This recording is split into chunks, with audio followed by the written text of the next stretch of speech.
구약성경 역대하 30장 1절에서 12절 말씀입니다. 제가 봉독해 드리도록 하겠습니다.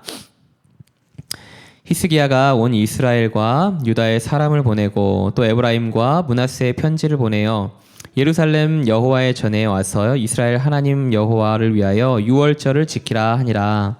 왕이 방백들과 예루살렘 온 회중과 더불어 의논하고 둘째 달에 유월절을 지키려 하였으니 이는 성결하게 한 제사장들이 부족하고 백성도 예루살렘에 모이지 못하였으므로 그 정한 때에 지킬 수 없었음이라.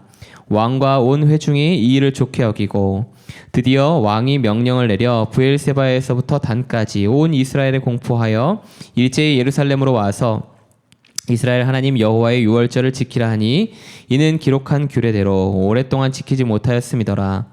보발꾼들이 왕과 방백들의 편지를 받아가지고 왕의 명령을 따라 온 이스라엘과 유다에 두루다니며 전하니 일러스되 이스라엘 자손들아 너희는 아브라함과 이삭과 이스라엘의 하나님 여호와께로 돌아오라. 그리하면 그가 너희 남은 자 곧 아스루 왕의 손에서 벗어난 자에게로 돌아오시리라. 너희 조상들과 너희 형제에 같이 하지 말라. 그들은 그의 조상들의 하나님 여호와께 범죄하였으므로 여호와께서 멸망하도록 버려두신 것을 너희가 똑똑히 보는 바니라. 그런즉 너희 조상들 같이 목을 곧게 하지 말고 여호와께 돌아와 영원히 거룩하게 하신 전에 들어가서 너희 하나님 여호와를 섬겨 그의 진노가 너희에게서 떠나게 하라. 너희가 만일 여호와께 돌아오면 너희 형제들과 너희 자녀가 사로잡은 자들에게서 자비를 입어 다시 이 땅으로 돌아오리라. 너희 하나님 여호와는 은혜로우시고 자비하신지라. 너희가 그에게로 돌아오면 그의 얼굴을 너희에게서 돌이키지 아니하시리라 하였더라. 보발꾼이 에브라임과 므낫세 지방 각 성읍으로 두루 다녀서 스불론까지 이르렀으나 사람들이 그들을 조롱하며 비웃었더라.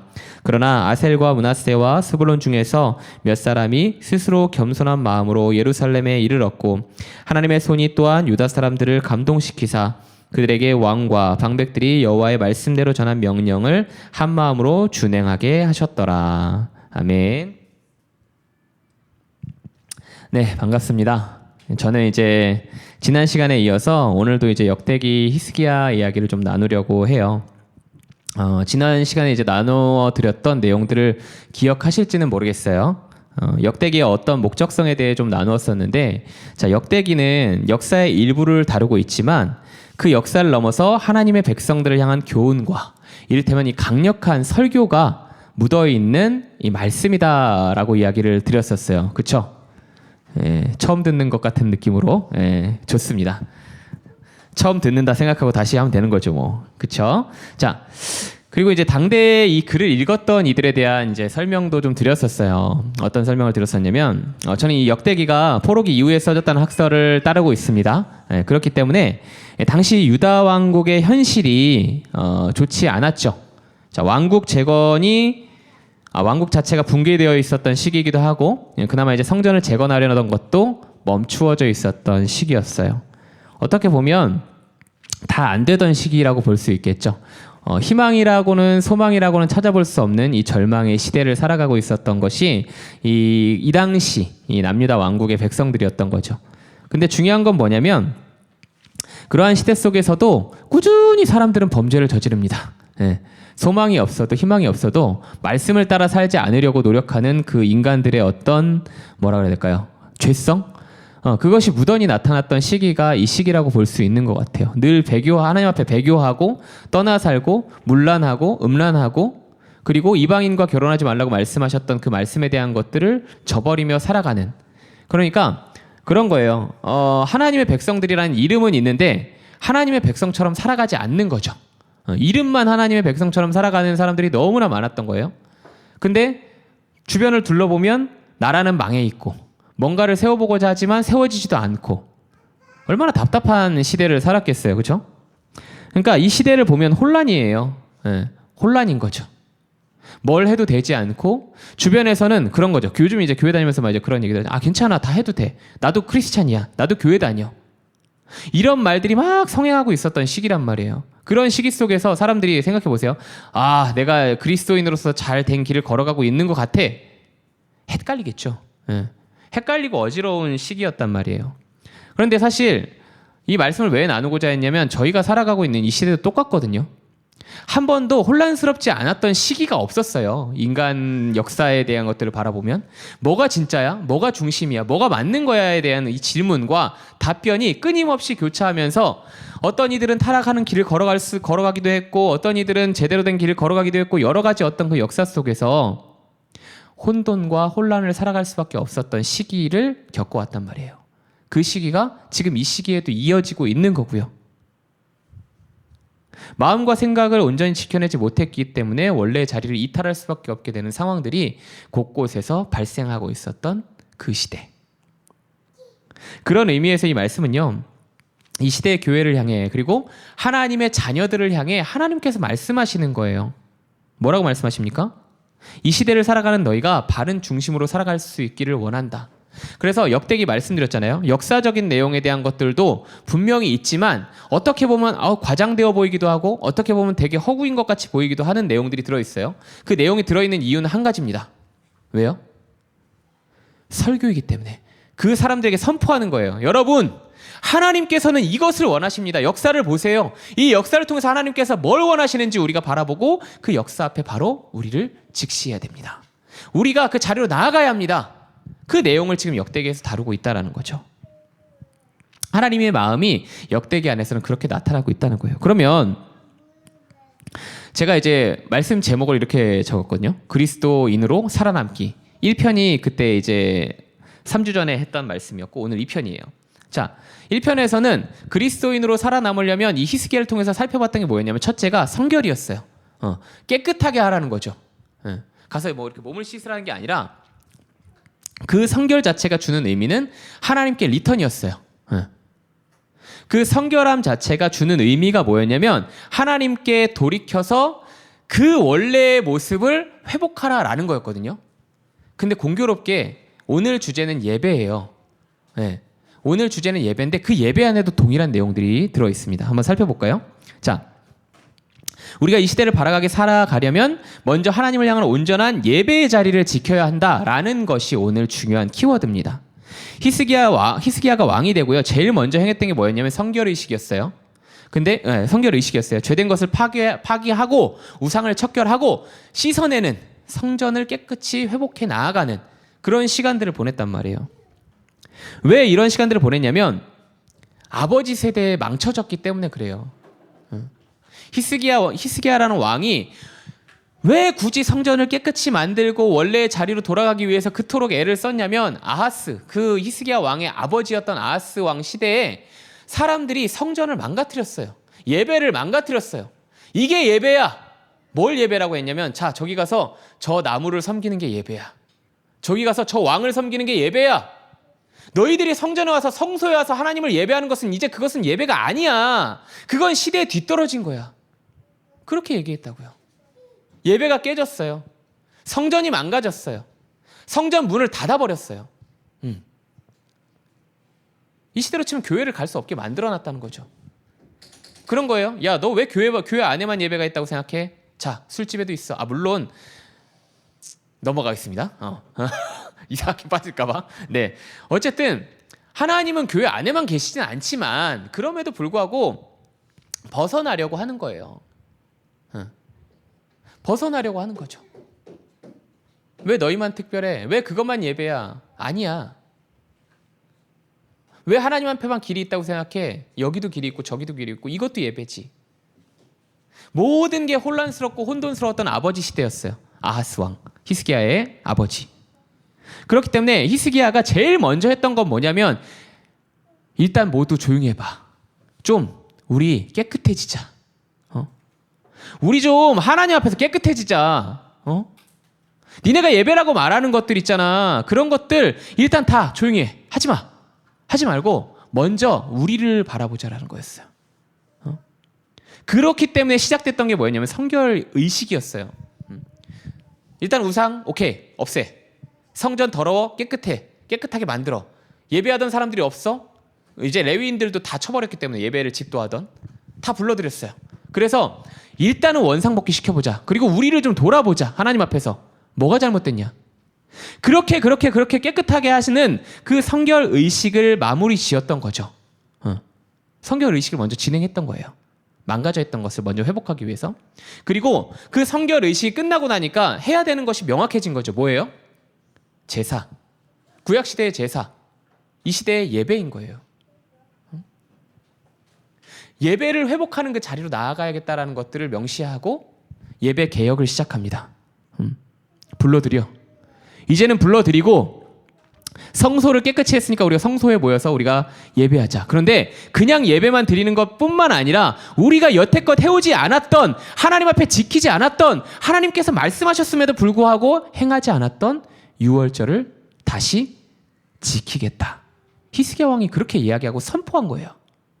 그런데 더 파격적인 건 뭐냐면 이 시대는 나라가 둘로 나뉘어져 있었거든요. 남유다 왕국과 북이스라엘로. 남북한이라고 생각하시면 돼요. 교류가 없어. 갈 수도 없어. 하면 안 돼. 그런데 이 히스기야 왕이 어떤 예배 개혁을 추진했냐면 그게 뭔 상관이야. 필요 없어. 그딴 거 다 잊어버리고 편지 보내.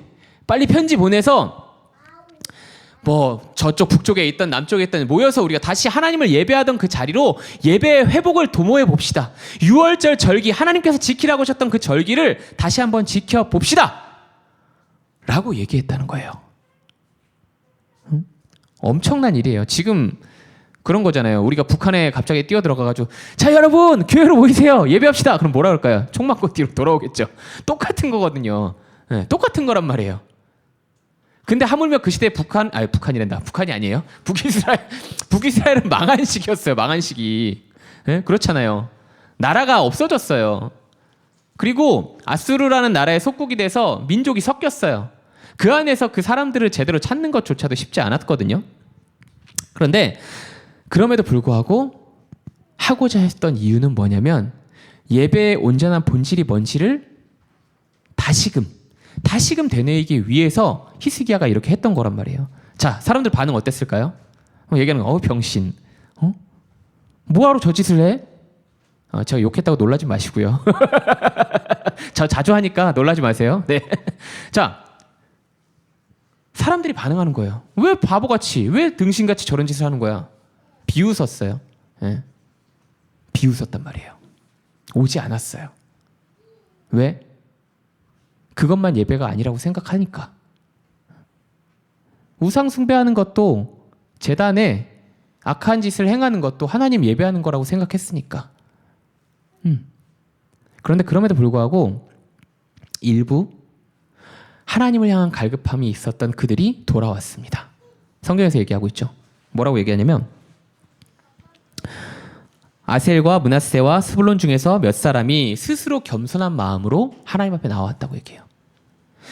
이 예배가 이루어질 때 굉장히 파급적인 효과가 일어납니다. 이 성경 본문에서요. 30장 마지막쯤에 보면 어떤 내용이 드러나냐면 예배가 드려지고 나서 이들 가운데 가장 먼저 회복된 게 뭐였냐면 잃어버렸던 기쁨이 회복됐다라고 얘기해요.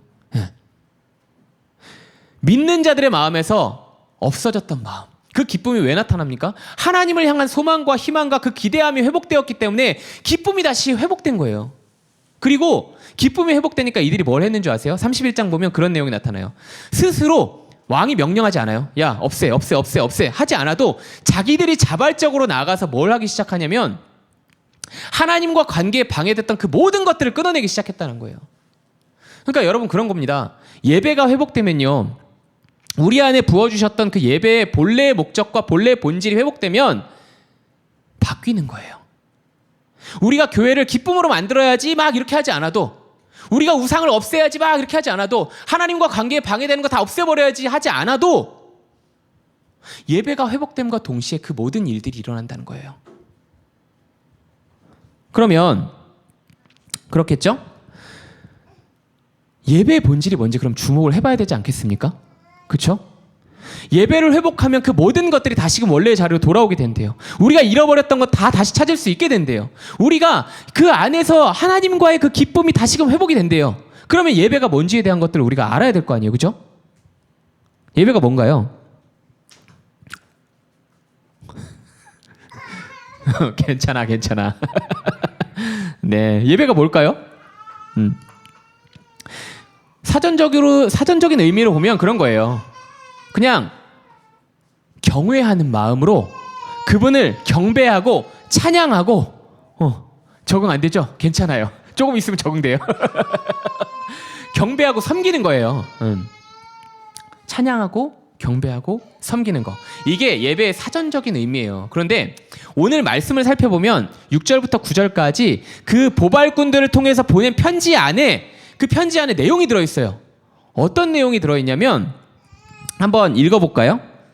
우리 6절부터 9절까지 말씀인데 지연 목사님 경건한 마음으로 한번 읽어봐 주세요. 네. 보발꾼들이 왕과 방백들의 편지를 받아가지고 왕의 명령을 따라 온 이스라엘과 유다에 두루 다니며 전하니 일렀으되 이스라엘 자손들아 너희는 아브라함과 이삭과 이스라엘의 하나님 여호와께로 돌아오라. 그리하면 그가 너희 남은 자 곧 아수르 왕의 손에서 벗어난 자에게로 돌아오시리라. 너희 조상들과 너희 형제같이 하지 말라. 그들은 그의 조상들의 하나님 여호와께 범죄하였으므로 여호와께서 멸망하도록 버려두신 것을 너희가 똑똑히 보는 바니라. 그런즉 너희 조상들 같이 목을 굳게 하지 말고 여호와께 돌아와 영원히 거룩하게 하신 전에 들어가서 너희 하나님 여호와를 섬겨 그의 진노가 너희에게서 떠나게 하라. 너희가 만일 여호와께 돌아오면 너희 형제들과 너희 자녀가 사로잡은 자들에게서 자비를 입어 다시 이 땅으로 돌아오리라. 너희 하나님 여호와는 은혜로우시고 자비하신지라. 너희가 그에게로 돌아오면 그의 얼굴을 너희에게서 돌이키지 아니하시리라 하였더라. 아멘. 네. 예배가 아까도 앞서 말씀드렸지만 하나님을 경외하는 것이고 경외하는 하나님을 향한 그 대상에 경배와 찬양과 섬김에 대한 그 모든 것들이 들어있는 게 예배라고 말씀을 드렸죠. 그런데 그것을 넘어서서 이 예배란 무엇인가에 대해 오늘 성경 말씀이 이야기하고 있는 것은 돌아오다라고 이야기하고 있어요. 쉬부동사가 5번 등장합니다. 이 짧은 편지글에요. 예배합시다라고 얘기하는 이 짧은 편지글에 돌아오다라는 말이 5번 등장해요. 성경에서 반복은 강조를 가리킵니다. 돌아오는 것이 예배라고 이야기하고 있어요. 공교롭게도 앞서 말씀드렸죠. 성결에서도 마찬가지였어요. 성결도 깨끗이 하는 것에 목적이 있지만 깨끗이 하는 것이 단순히 성전을 닦고 기름치고 뭔가 깨끗하게 하는 그것을 넘어서 하나님께 돌아오는 것이 성결이라고 이야기를 하고 있는데 예배라는 것도 마찬가지인 거예요. 제사와 유월절을 지키는 그 동기가 아니라 그 본래의 목적과 본질이 뭐냐고 얘기하냐면 돌아오는 것에 있다라고 얘기하고 있어요. 이스라엘 하나님 여호와께로 돌아오라. 너희 조상들 같이 목을 곧게 하지 말고 여호와께 돌아오라. 여호와께 돌아와라. 그에게 돌아와라. 성경이 계속 얘기하고 있는 게 이거거든요. 이것이 무엇을 의미하는 겁니까? 예배란 믿는 하나님의 백성들이 그분을 경외하며 경배하기 위해서 만들어진 너무 아름다운 예식이에요. 그런데 그 전에 먼저 하나님 앞으로 돌아와야 한다는 거죠. 예배의 시작이 거기서부터 시작된다는 걸 알려주고 있다는 거예요. 다시 말씀드려서 이전에 죄악 가운데 있었던 하나님을 떠나서 세상을 즐기며 살고자 했던 하나님의 말씀보다 세상의 기준을 더 중요시하며 살고자 했던 세상 사람들과 다를 바 없이 흥청망청 살려고 했던 그 모든 자리에서 돌이켜서 우리가 원래 있었던 그 자리, 하나님의 품으로 돌아오는 것이 예배의 시작이라고 얘기하고 있다라고요.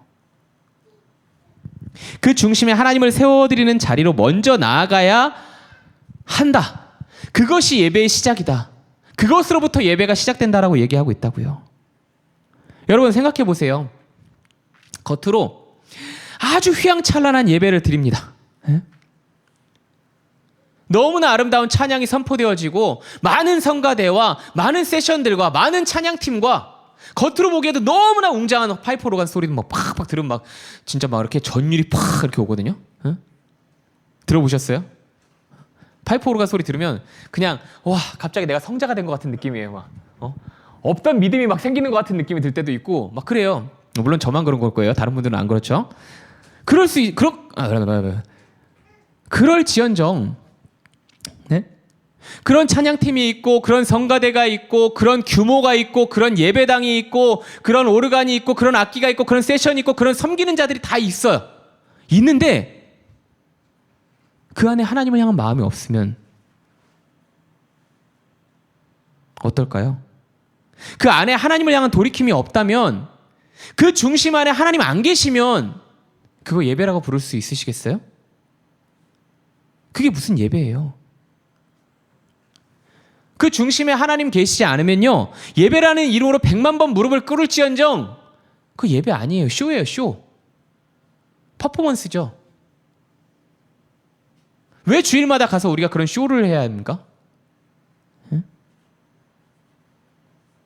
예배란 이름만 있을 뿐 그런 건 쇼예요, 쇼.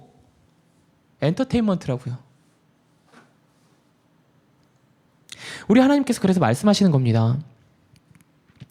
예배 모든 시작 전이에요. 모든 시작 전이고 히스기야가 그 6월절 절기를 아주 성대하게 준비하고 있습니다. 그 절기 시작 전에 하나님께서 뭐라고 말씀하시는 거예요? 먼저 얘들아 돌아와. 네 마음의 중심에 뭐가 있는지부터 점검해봐. 네 마음의 중심에 내가 없다면 그게 6월절이든 초막절이든 무슨 예배든 그게 무슨 예배야. 그래서 무슨 예배가 될 수 있겠니?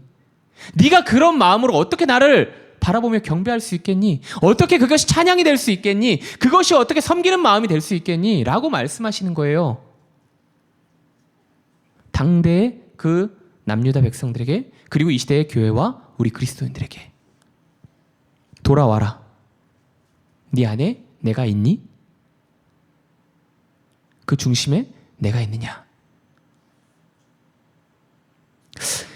이제 며칠 전에 이제 디스커버리 채널을 통해서 한 교회 영상을 좀 보게 됐어요.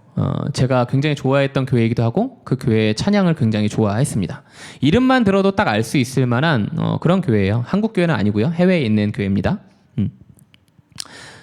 결국에 그 디스커버리 채널에서 이야기하는 내용은 뻔했어요. 목회자의 타락상이죠. 자주 보이잖아요. 너무나 안타까운 현실이고 너무나 고통스러운 현실이지만 너무 자주 들려오고 자주 볼 수밖에 없는 것들이 그런 현실이었거든요. 목회자들이 또는 사역자들이 부패했고 타락했다.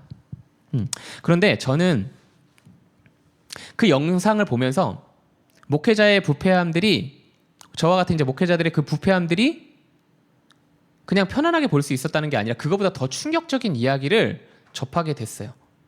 별거 아니라고 생각할 수도 있겠지만 그들이 예배하고자 했던 그 모델링의 기준이 뭐였는지에 대해서 듣고서 너무 그게 충격이었어요.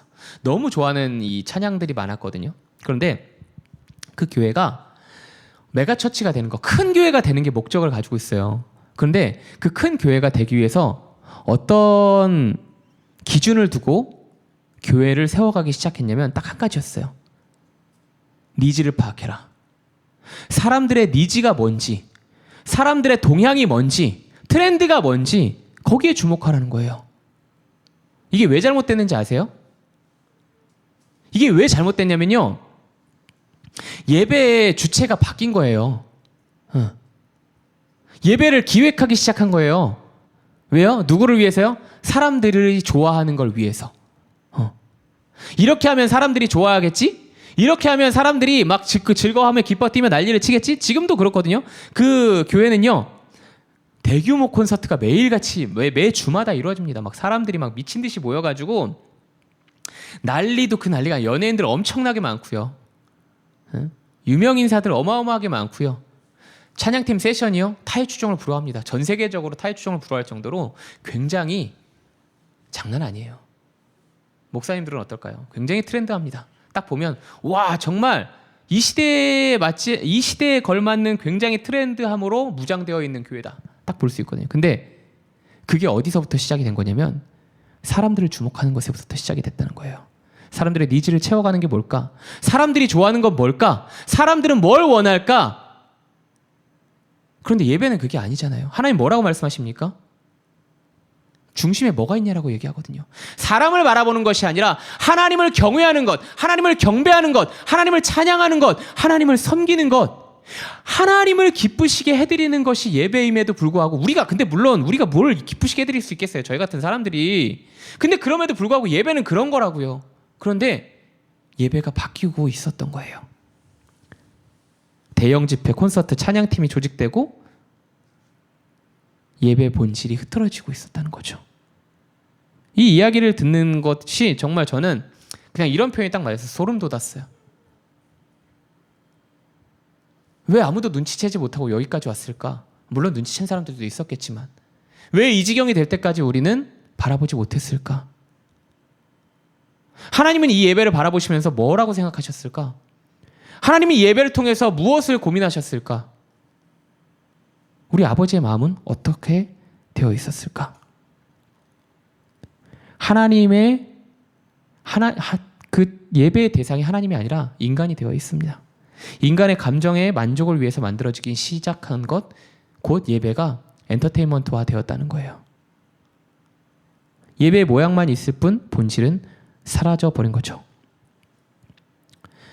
오늘날 이 시대의 교회들과 우리 그리스도인들의 모습을 좀 살펴봤으면 좋겠습니다.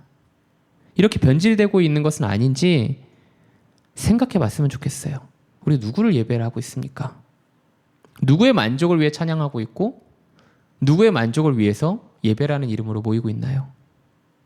하나님 계시지 않으면요, 예배 아닙니다. 쇼입니다. 콘서트입니다. 우리 하나님께서 말씀하십니다. 돌아오라고요. 원래의 자리에서 본래 드렸어야 할 예배의 자리로 나오라고 말씀하고 계셔요.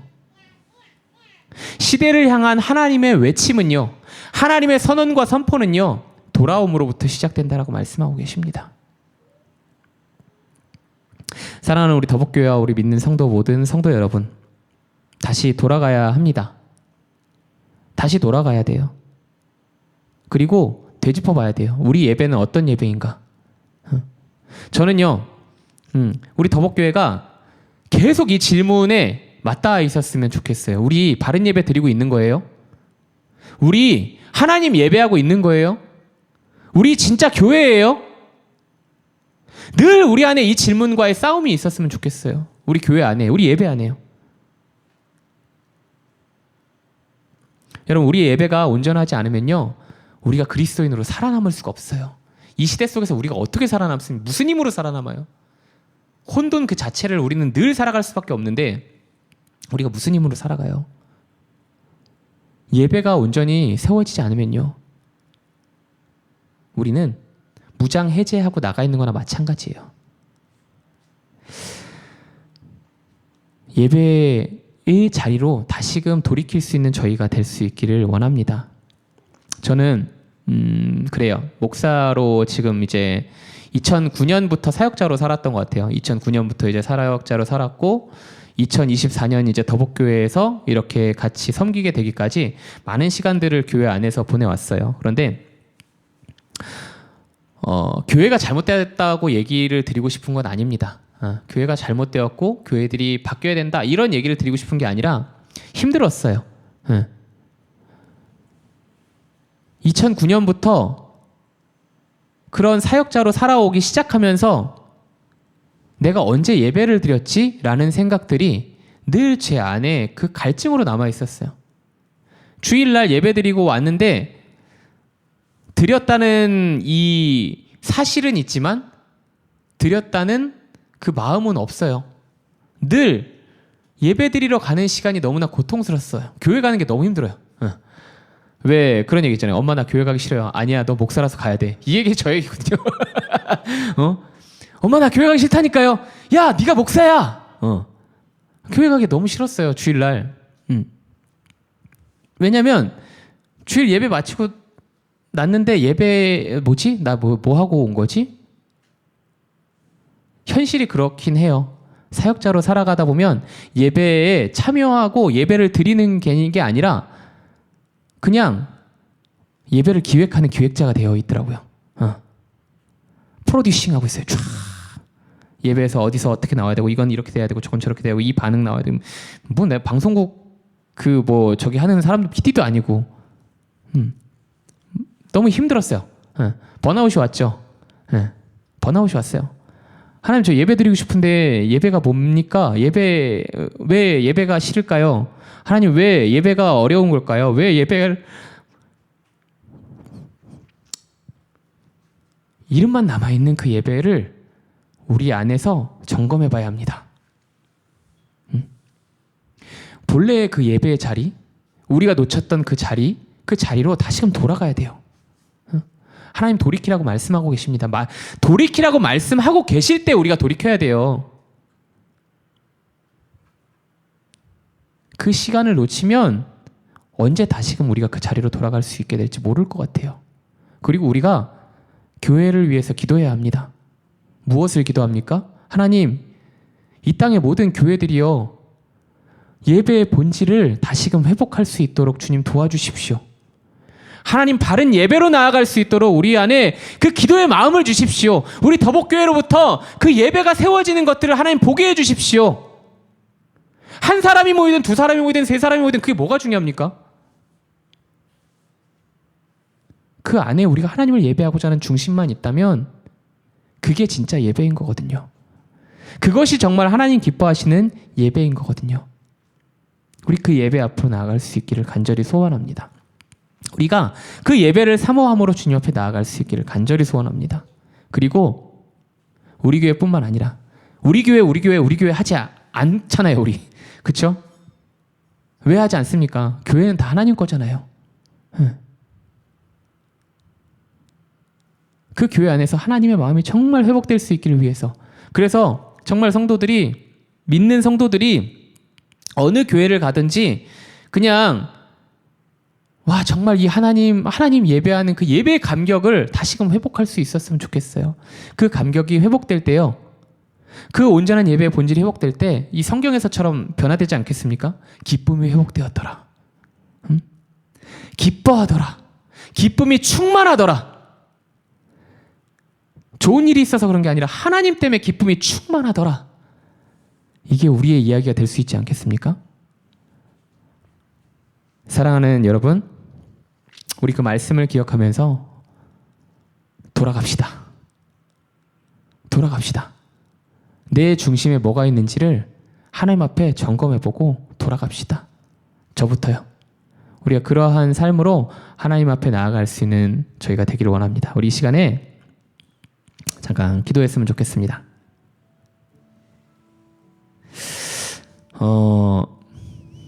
예배하고 있으시죠? 질문을 던져보세요.